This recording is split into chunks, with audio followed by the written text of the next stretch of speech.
Olá, pessoal. Meu nome é Liana Alencar, eu sou professora da equipe do Ouso Saber e eu vou dar a aula para vocês de Direito de Família e Sucessões. Nós vamos iniciar os nossos estudos tratando inicialmente do tema dos princípios constitucionais e dos princípios específicos do direito das famílias e também fazer uma abordagem constitucional sobre a matéria, fazer um entendimento assim, de como se desenvolveu essa matéria ao longo dos anos, assim, a evolução do próprio direito das famílias, das próprias famílias em si. Então é isso, vamos lá começar.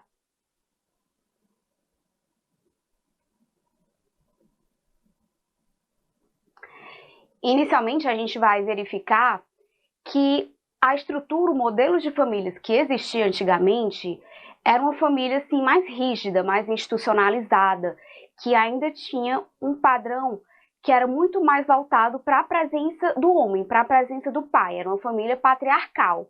A esposa, a mulher e os filhos, eles não tinham uma presença afetiva nas decisões e nas escolhas daquela família. Realmente ficava centrado no papel paterno e era ele que direcionava qual seria, assim, os objetivos daquela família, qual rumo cada um deveria seguir. E esse papel, ele tanto é patriarcal como hierarquizado, porque o pai estava acima da esposa e acima dos filhos também. Era ele que controlava aquelas decisões. E assim, a família inicialmente, ela era muito conservadora. E por ser conservadora, o matrimônio era a única espécie reconhecida como o suficiente, como necessária para formar uma família. Não eram reconhecidas outras formas de família que não fosse efetivamente a família matrimonializada. E essa questão da formação extensiva é por conta assim, até da pluralidade de membros que existia naquelas famílias inicialmente. A família era composta pelos pais, pelos filhos e pelos avós, pelos tios, formava uma verdadeira comunidade. Como assim? Essa família era uma comunidade e composta por vários membros, e esses membros, quanto mais, melhor. Por quê? Porque era utilizada a mão de obra da família para que fosse feita assim, a subsistência daquela família, daquele ente. Os próprios filhos trabalhavam, os pais trabalhavam, a mãe, além de cuidar dos filhos da casa, ela também trabalhava. Então era utilizada a mão de obra da família para a própria subsistência do lar. E essa família extensiva, porque não se resumia apenas ao pai, à mãe e aos filhos, mas também aos outros membros. Por isso que havia esse incentivo à procriação. Quanto mais filhos, mais mão de obra a ser utilizada. E também essa questão de ser uma entidade patrimonializada. Por quê? Porque os arranjos familiares, eles visavam muito uma concentração de renda.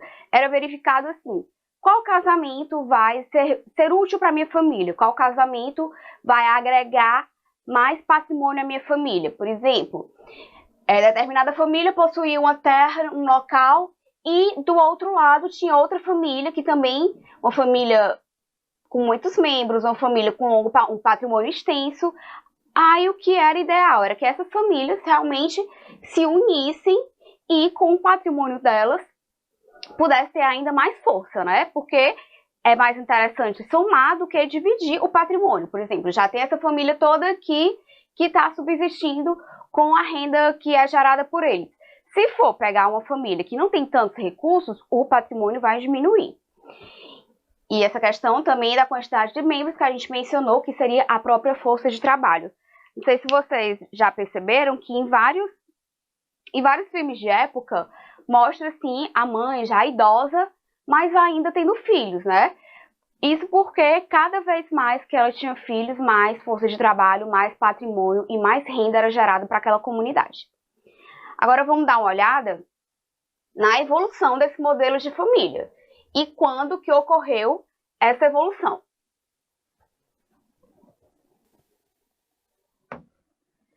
Então, pessoal, com o marco da Revolução Industrial, houve um grande fluxo das pessoas do campo para as cidades, que passaram a trabalhar nas indústrias, no desenvolvimento das empresas, e o que é que isso influenciou nas famílias.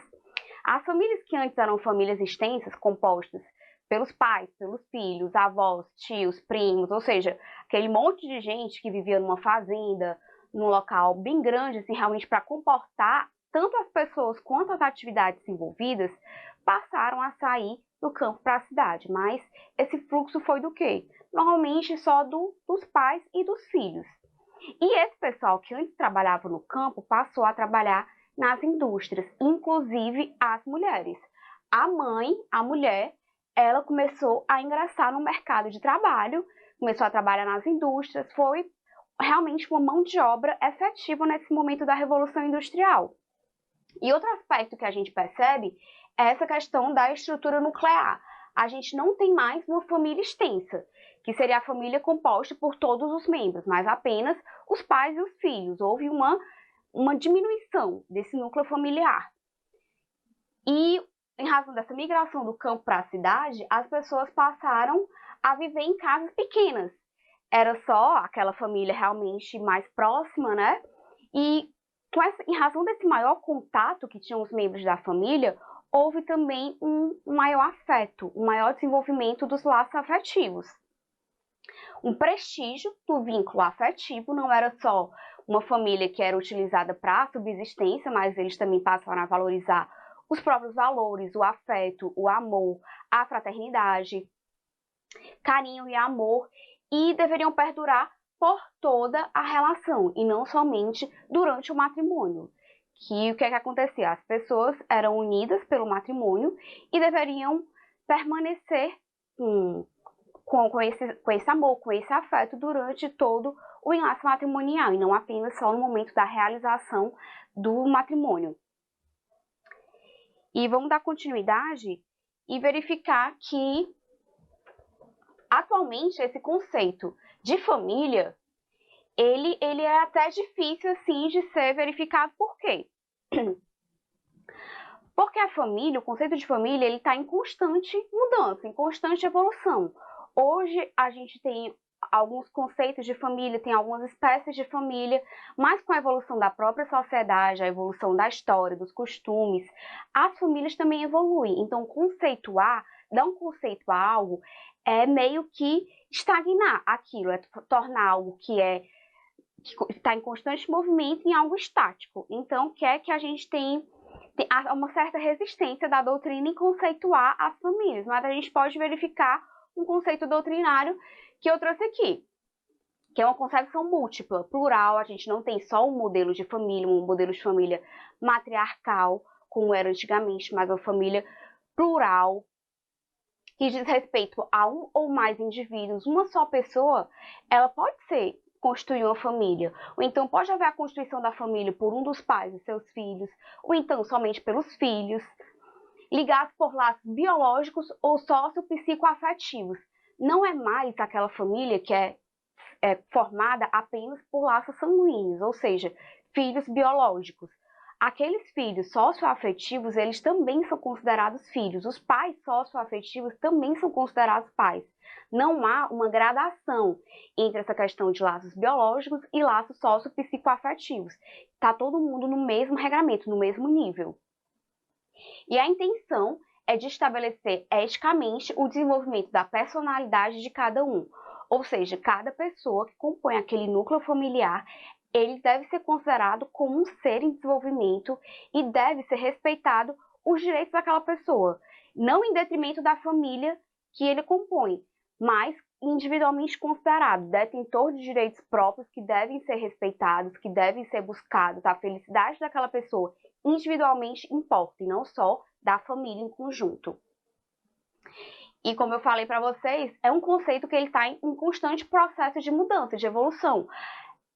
Conceituar é como bater uma fotografia. Atualmente, esse conceito pode servir, mas daqui a alguns anos, com as transformações da sociedade, com as transformações da própria família, ele pode ficar obsoleto. Então, é um trabalho que a doutrina tem de estar constantemente atualizando esse conceito de família. E, assim, coadunando com o que a gente vinha falando no slide anterior, da valorização do ser, do indivíduo naquela família, a gente tem um conceito de família eudemonista, que a família eudemonista, ela existe em razão, esse conceito de família atual, em razão dos seus componentes e não em função da família em si. Os próprios componentes da família eles devem ser valorizados. Valorizando assim a pessoa humana. É o que se convencionou chamar de família eudemonista, que busca pela felicidade pessoal e solidária de cada um de seus membros. Houve o quê? Uma mudança do foco. Antes o foco era o coletivo, era a família em si. E agora o foco é mais assim no indivíduo do que no próprio coletivo a que ele pertence. Todas as pessoas devem ser consideradas, todas as pessoas devem ter seus direitos respeitados e não somente a família.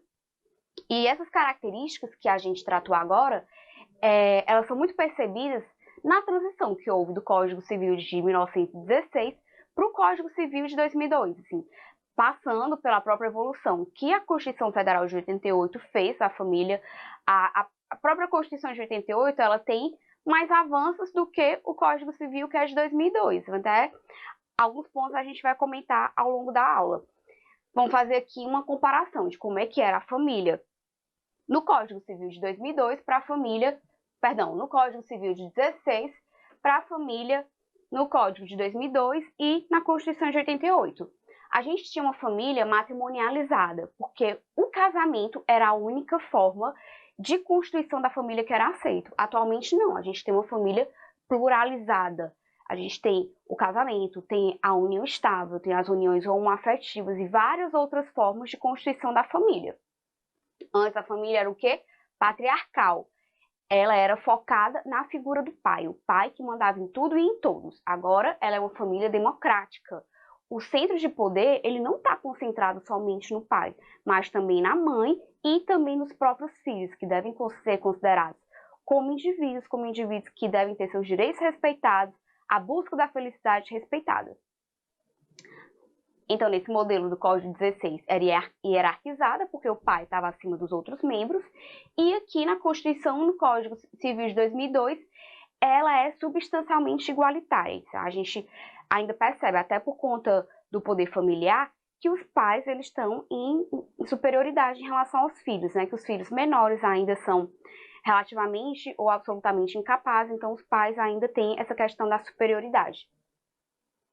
E aqui era uma família heteroparental, deveria ser composta por ambos os pais, pai, mãe e os filhos. Aqui a gente pode ter uma família heteroparental ou homoparental. A própria Constituição Federal, ela resguardou a possibilidade de reconhecimento das famílias homoparentais. O que é uma família homoparental?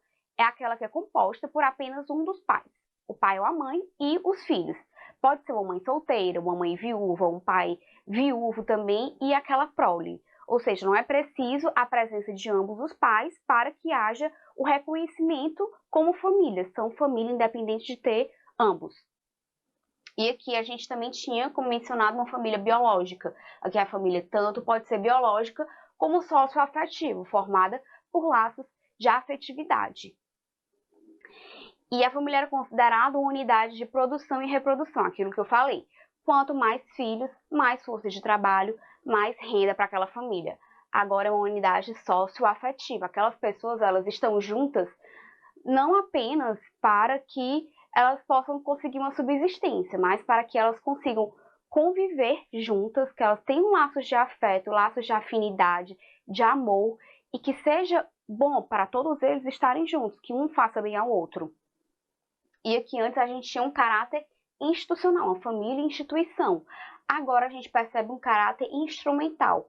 Instrumental no sentido de que a família é instrumento para a consecução da felicidade individual de cada um daqueles membros. Aí como é que a gente pode agora conceituar o direito das famílias? Eu fiz assim um esquema de quebrar cada um das características para ficar mais claro da gente visualizar. A família ela pode ser conceituada como um conjunto de normas jurídicas, normas, regras e normas, princípios, né? Que regulam as relações decorrentes do vínculo afetivo, mesmo sem casamento, né? Que a gente já sabe que pode haver o reconhecimento da família, tanto a família matriarcal, formada pelo matrimônio, como também pela família formada pela união estável, que os membros da união estável, eles não têm aquela formação do vínculo pelo casamento, seja ele civil ou religioso, mas o vínculo é formado pelo afeto. Tendentes à promoção da dignidade humana. A dignidade humana é o cerne do direito das famílias. Ele tem que ser preservado tanto da família coletiva como de cada um dos membros que compõem aquela família, através de efeitos pessoais, patrimoniais e assistenciais. Não havia só, como anteriormente, não há só os efeitos patrimoniais, também tem efeitos pessoais. Cada uma daquelas pessoas deve ser respeitada na sua condição como pessoa, como indivíduo, e também efeitos assistenciais. Há um dever de mútua assistência, tanto entre os pais quanto entre os filhos. E os pais ajudam os filhos enquanto eles são menores, enquanto necessitados, e os filhos devem ajudar os pais quando eles já estão em uma situação de velhice, que necessitam da ajuda ou financeira ou realmente assistencial dos filhos. Gente, agora a gente vai passar para uma compreensão do que é que seria esses aspectos, quais são os aspectos que compõem realmente o conceito do direito das famílias atualmente. São elementos que a gente já veio mencionando aqui ao longo da aula, que é afeto, perdão, solidariedade, paciência, devotamento, transigências, dar e receber amor. Ah, professora, mas aí é uma família ideal. As famílias, na verdade, elas não são assim. Sim, é um conceito ideal. É um conceito ideal por quê? Porque é aquilo que toda família deveria tentar construir e deveria tentar realmente fazer, praticar no lar de cada um. Por quê? Porque as pessoas, elas estão juntas não apenas por vínculos biológicos, mas principalmente por vínculos afetivos. E a manutenção desses vínculos deve ser feita com cada um desses elementos, com a consecução da felicidade, com a consecução da dignidade de cada uma daquelas pessoas, de cada um daqueles membros. Aí a gente percebe o quê? Que o afeto, ele tem uma grande importância no direito das famílias atualmente, porque ele caracteriza-se como um grande continente que recebe todos os mananciais do direito da família, podendo ou devendo ser o fundamento jurídico de soluções concretas para os mais variados conflitos de interesse estabelecidos nessa sede.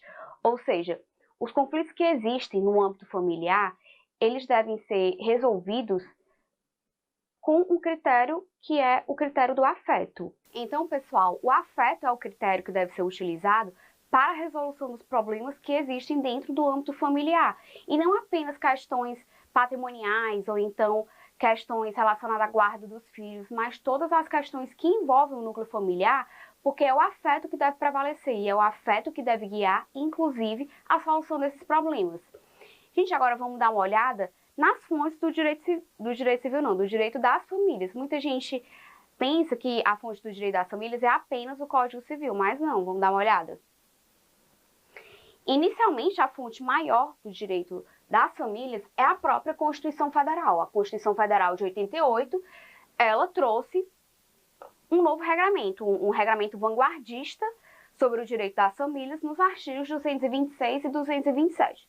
O Código Civil de 2002, ele também trouxe um novo regramento, mas assim, em vários aspectos a gente percebe que o Código Civil, ele é até mais obsoleto, ele é até mais conservador do que a própria Constituição de 88. Por quê? Porque ele passou por um processo de elaboração muito longo. Então, ao longo desses anos, as transformações no âmbito das famílias foi acontecendo, as transformações sociais foram acontecendo e o Código não incorporou essas mudanças. Até mesmo a questão da união estável, das uniões monoparentais, elas não foram regulamentadas pelo Código Civil. A gente percebe que o Código Civil também trouxe certas diferenciações entre os regimes do casamento e o regime da união estável, e essas diferenças elas vão sendo corrigidas pela jurisprudência, na justiça, né?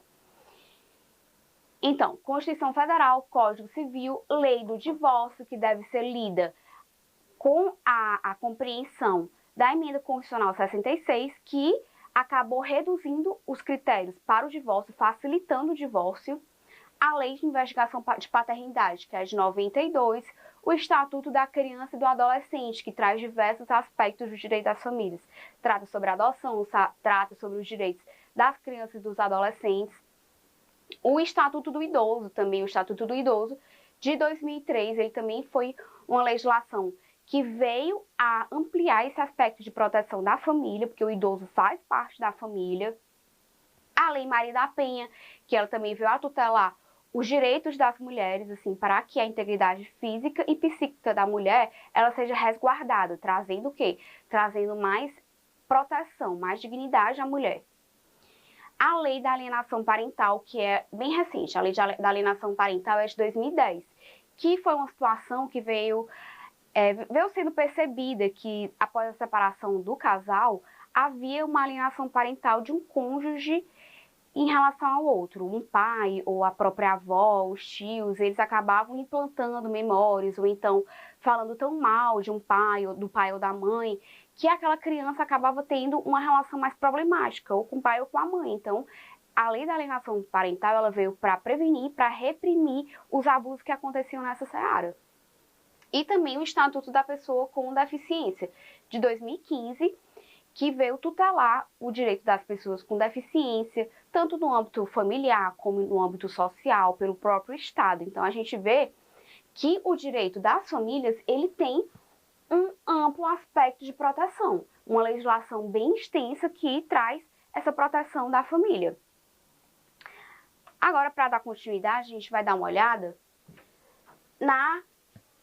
nos dispositivos constitucionais, na constitucionalização do direito das famílias. A gente sabe que a nossa Constituição ela é bem extensa. Então, ela trata de assuntos que não são apenas eminentemente constitucionais. Ela trata de diversos outros assuntos, e um desses assuntos é o direito das famílias. Ela inicia o tratamento do direito das famílias no artigo 226, que fala que a família, base da sociedade, tem especial proteção do Estado. Gente, assim, só para deixar bem claro, esse artigo aqui, o 226 e o 227, ele tem uma grande incidência em provas objetivas. Então, vocês prestem bastante atenção na redação desse artigo e do próximo, porque às vezes é cobrada a literalidade mesmo, assim, do artigo da Constituição. Então, eu vou tentar destacar quais são as palavras que normalmente tem aquela troca, né, aquela pegadinha, para vocês já ficarem ligados. Família, base da sociedade, tem especial proteção do Estado. O casamento é civil, às vezes trocam por religioso, o casamento é civil e gratuita a celebração. O casamento religioso tem efeito civil nos termos da lei. É possível que haja celebração de um casamento religioso, desde que sejam adotados aqueles procedimentos estabelecidos na lei para que ele também possa vir a ter efeitos civis. Para efeito da proteção do Estado, é reconhecida a união estável entre homem e mulher como entidade familiar, devendo a lei facilitar a sua conversão em casamento. Gente, esse artigo aqui, que ele foi interpretado pelo STF para que houvesse a ampliação do seu entendimento, para que não ficasse limitado apenas à união entre homem e mulher, mas também uniões estáveis homoafetivas. Entende-se também como entidade familiar a comunidade formada por qualquer dos pais e seus descendentes. Isso aqui é o quê? Que a gente já comentou, a família monoparental, que é a família formada pelo pai ou pela mãe e os seus descendentes, e os filhos.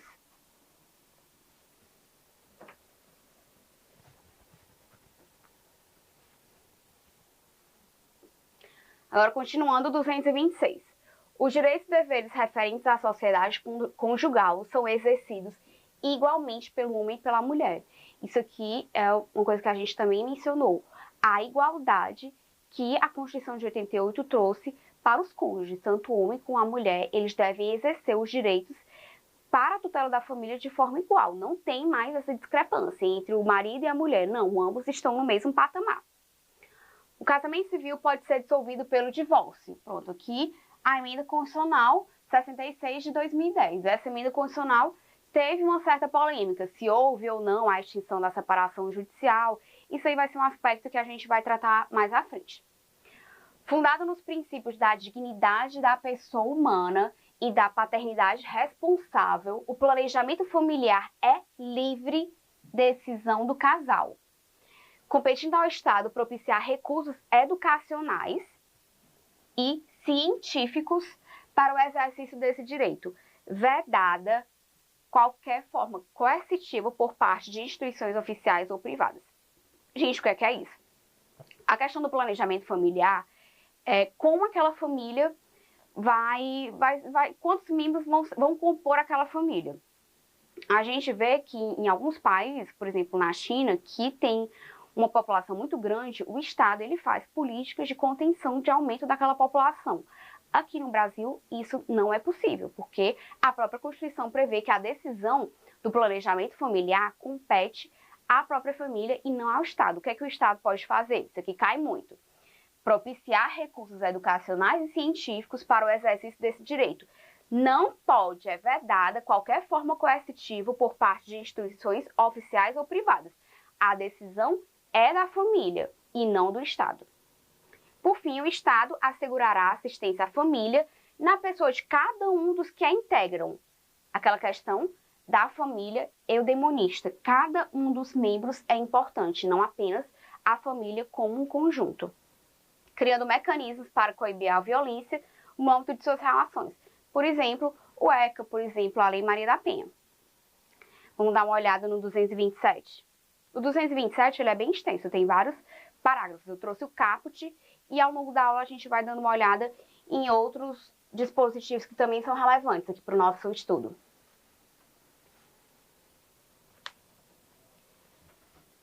É dever da família, da sociedade e do Estado assegurar que a gente já tem a inclusão do jovem, criança, adolescente e ao jovem com absoluta prioridade, que é o princípio da absoluta prioridade que tem a criança, adolescente e o jovem. Esse princípio também é repetido no ECA.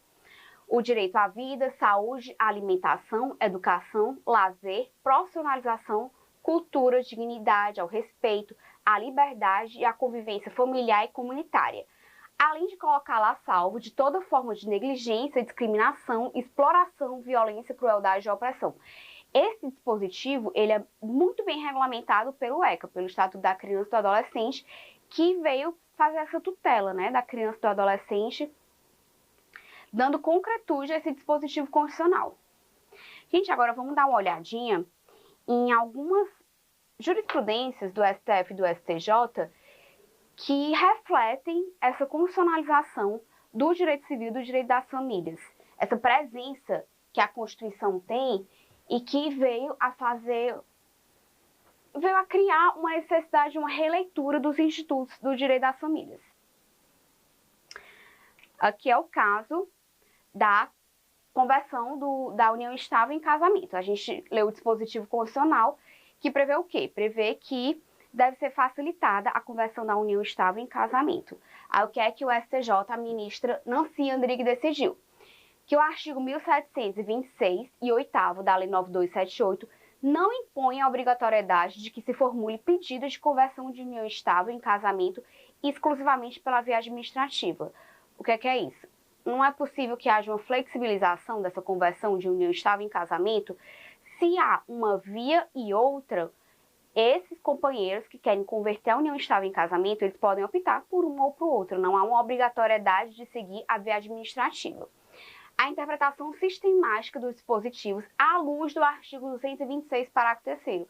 Ou seja, a gente tem que interpretar o ordenamento jurídico infraconstitucional de acordo com o ordenamento constitucional. Confere a possibilidade de que as partes elejam a via mais conveniente para o pedido de conversão de união estável em casamento. Então, nesse caso, que estava sendo imposta o segmento da via administrativa para esse pedido de conversão, o STJ disse o quê? A via administrativa é apenas mais uma das vias, não uma via obrigatória.